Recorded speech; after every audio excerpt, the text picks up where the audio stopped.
You mentioned you do a bit of improv too, acting. I have been an actor for a little over 10 years now, actually. So I, infused my abilities that came from the passion that I found in acting and then later on improv, which has been around 5 to 6 years. And I've infused that with Twitch in order to become, the personality and just the guy that I want to be online. It's not something that I'm like acting. I'm not putting on a Dr. Disrespect persona, which there's nothing wrong with that. It's brilliant. It makes tons of money. Everyone loves it. It's just that for my style, it's more about my own essence instead of playing more of a persona character. Is there any other game that you've been playing lately? I think I saw you playing even Fall Guys, which is really fun. We love Fall Guys. Yeah, so Fall Guys is definitely one of those games that's so fun. And it's just that right mixture of competitive and casual, because if you lose, it doesn't feel like a total loss. And when you win, it feels better than any time you lose. So it's just that nice, fun game. And it's colorful. It's derpy. Anyone can play it.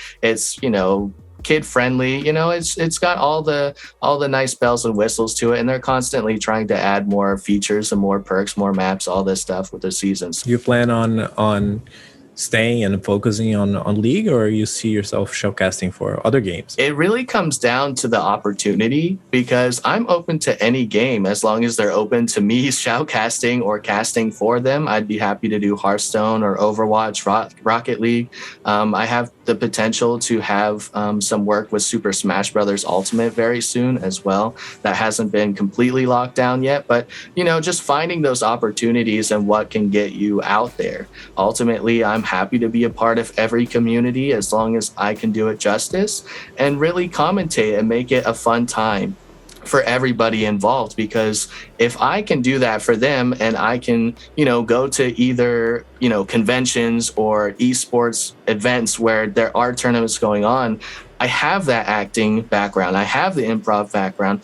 I've been streaming for 8 years. I have the on-camera experience. So all of these combined really has just worked really well in my favor, in my opinion, at least. I'll leave it up to the viewers who has to listen to me and look at me.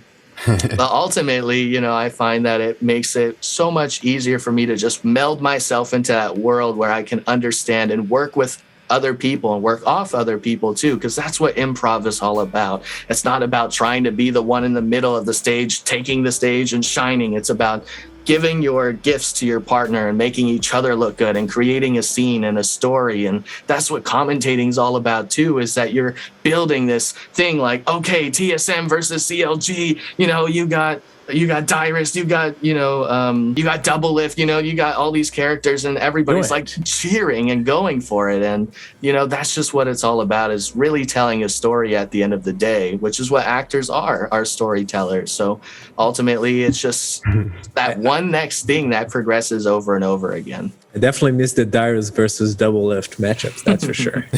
That's been a while.